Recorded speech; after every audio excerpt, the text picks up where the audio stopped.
The latest World Bank report on Sub-Saharan African economy highlighted some of the usual headwinds to growth in the region, led in the main by three of the biggest economies: South Africa, Nigeria, and Angola. In summary, the report forecasts a 2.5% growth for Sub-Saharan Africa this year, which is expected to go higher to 3.6% in 2024. Now, let's get more from the report now with my guest, Kelvin Emmanuel. He's an economist and the CEO at Dairy Hills. Thank you so much, Kelvin, for coming through from our Abuja studios tonight. Were you surprised, Kelvin, at the latest downbeat forecast of the World Bank for Sub-Saharan Africa?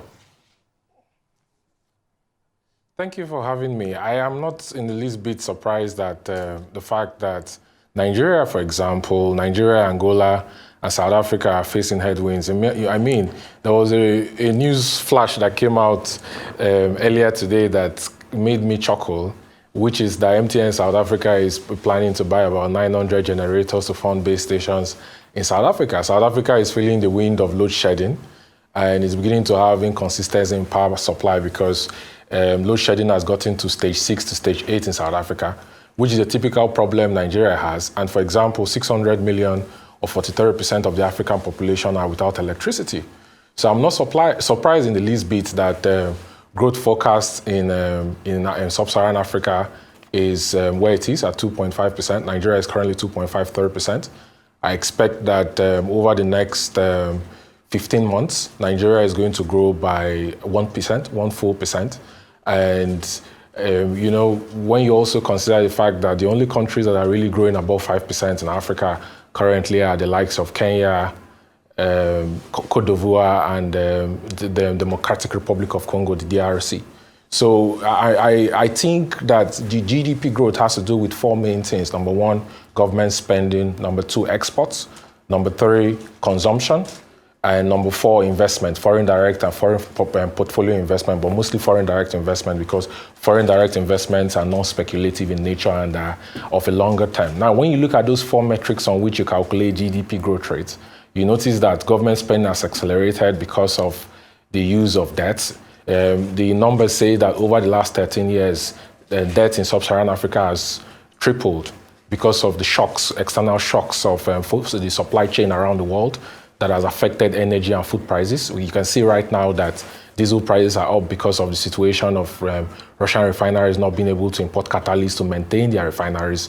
And that has affected the ability to, you know, purify crude oil in the distillation of middle, lower, and higher distillates. And that has affected the global supply of crude. And diesel is a major component for powering generators for manufacturing around the world. In Europe, in Africa, you can see the shocks with fertilizer, the shocks with wheat, and several other commodities. And it's affecting Africa because Africa, for the longest time, especially Nigeria, for example, has not paid attention to import substitution through backward integration to see that some of these supply shocks globally does not impact it as much as it's impacting it currently. So I'm not surprised in the least bit.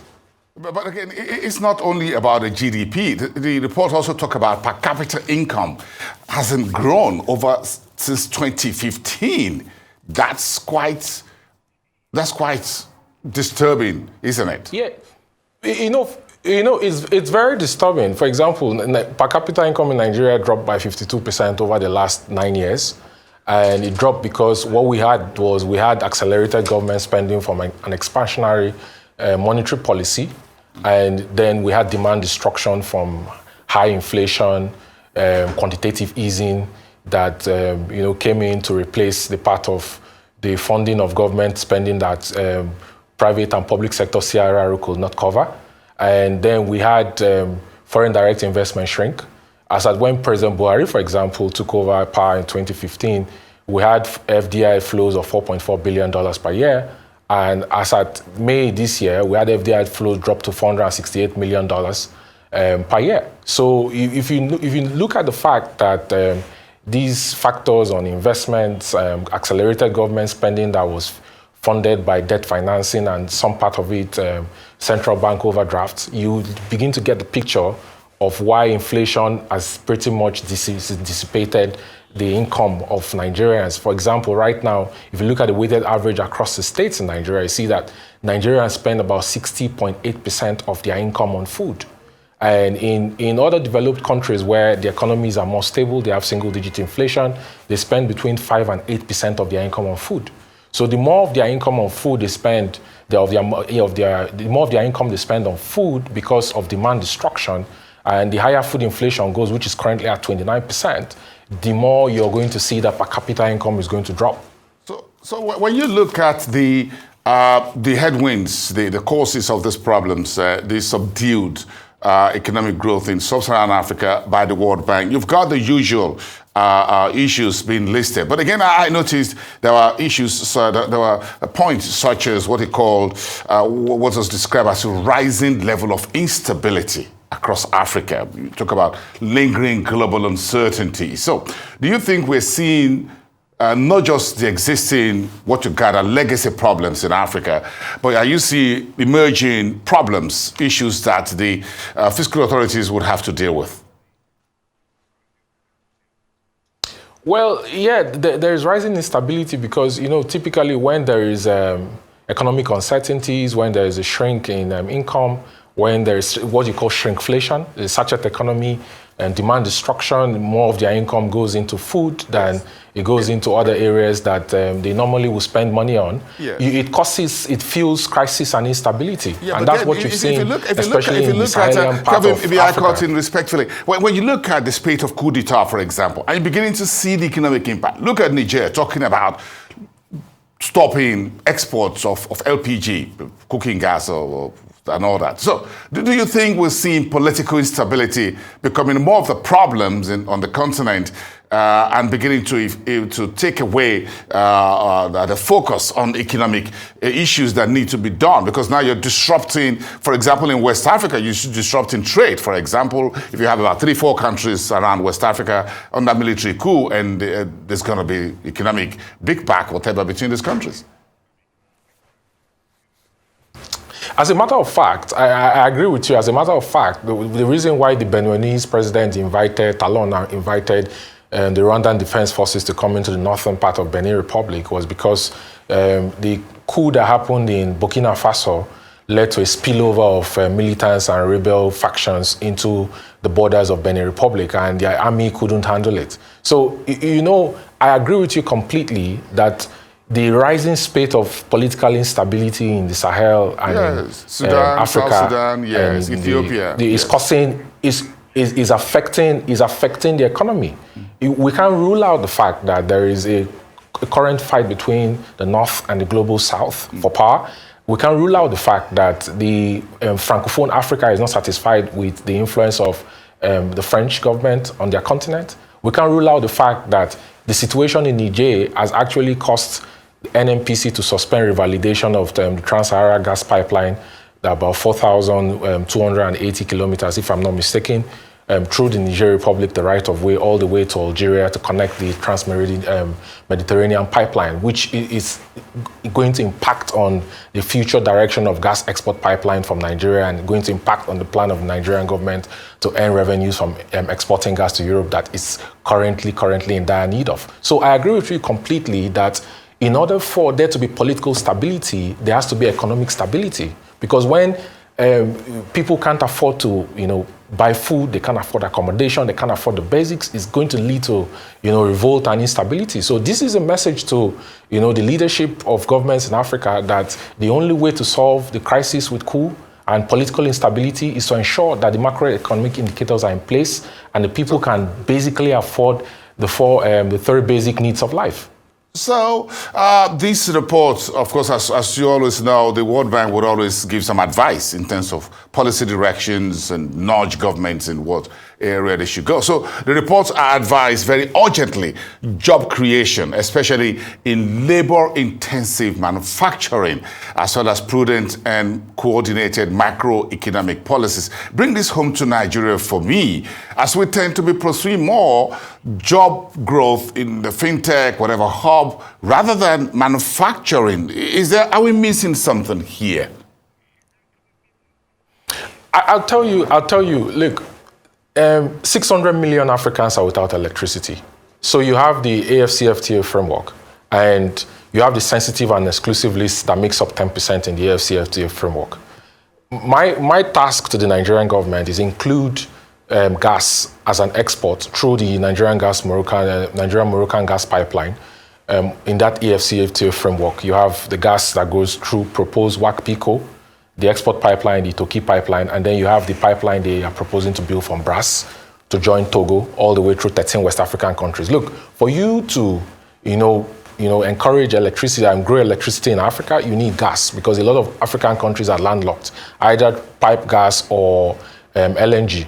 Now, for you to, improve manufacturing in Nigeria, you need energy and you need enterprise manufacturing inputs because enterprise manufacturing input has been one source of supply chain shock to a lot of the manufacturing companies in Nigeria. So you have to focus on inflation because reducing inflation is the only way you can get interest rate back and reduce the cost of funds for companies to be able to afford to manufacture. You have to focus on your FX because your FX is the only way you can guarantee that the rates are stable for banks to be able to open LCs for commercial transactions, for manufacturing to take place. You have to focus on your food production and food security back home to ensure that you have inputs that are necessary for both the enterprise layer and the consumer layer of the manufacturing supply chain to be able to produce. So for me, I think when the World Bank says that labor intensive to create jobs, they are drivers. And the drivers are, you need to provide energy, you need to provide enterprise manufacturing inputs, you need to work on inflation to bring back the inflation to interest yield curve to single digits for the cost of funds to be favorable to companies. And if you look at the fact that, look, inflation is high, I expect it though to peak by Christmas. If you look at the fact that inflation is high, you see why, the debt capital market has been growing in leaps and bounds. Commercial papers are up 749 billion so far. Corporate bonds are up about 1.9 trillion, and it's going to continue to grow because funds are migrating from the equity capital markets to the debt capital markets. Yeah, well, we need value, but that's just trading papers. You don't grow economy by just trading papers. We need something. Trading papers to raise capital to be able to do business because companies are migrating from commercial bank loans, they are migrating from IPOs and rights issue, they are migrating to raise money from the debt capital market to be able to fund their operations.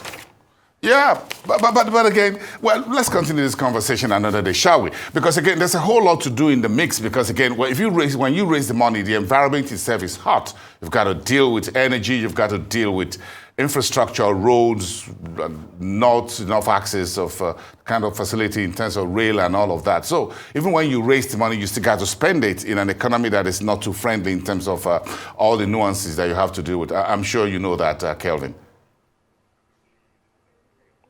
Yes, I do. I will tell you that, look, for example, the presidency has come out with a plan on CNG. I'm not optimistic about the plan on CNG because the plan doesn't address the basic infrastructure deficit we have with high-pressure transmission pipes across Nigeria. For example, the Southeast doesn't have any high-pressure transmission pipe going through the entire states in the Southeast. The 151-kilometer proposed Aba Owerri in a way on the Onitsha line is non-existent. How are you going to get methane gas through the Southeast for companies to be able to depressurize and build modern daughter stations in the Southeast?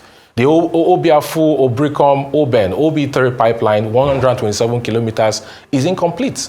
The Lagos Escravos line too, has some work to do in terms of, channeling more gas through to the Southwest for companies to be able to take for on-grid and off-grid gas to power and gas to transport. So in terms of the infrastructure to power the economy and reduce the shock of the acceleration in price of PMS and diesel, you need infrastructure. NNPC has to build infrastructure. NGIC, Nigerian Gas Infrastructure Company, which is a subsidiary of NNPC, lacks the capital to be able to build this infrastructure, which is a reason, for example, why I'm advising that what should be the major focal point of the new Minister of State for Petroleum should be to audit NNPC and take NNPC to build IPO for book building to be able to raise revenue and also, in turn, solve the FX challenges Nigeria has. NNPC needs capital to build infrastructure that will decelerate energy inflation in Nigeria. Yeah, if we have so much to do in the energy sector, as you put it in gas, oil and gas, you're talking about the Minister of State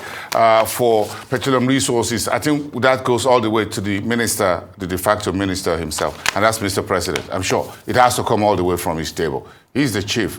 He's the chief, and he's the energy chief for the country. It has to come all the way. It has to come all the way from the president, which is why experts had advised Mr. President not to appoint himself as a Minister of Petroleum and allow a substantive Minister of Petroleum who has coordinate experience in oil and gas to focus on the issues at play. All right. Thank you for your time for this conversation tonight. Let's leave it there. As always, thank you so much for your time. Kelvin Emmanuel, economist and the CEO at Dairy Hills. Thank you from Abuja Studios. We appreciate it.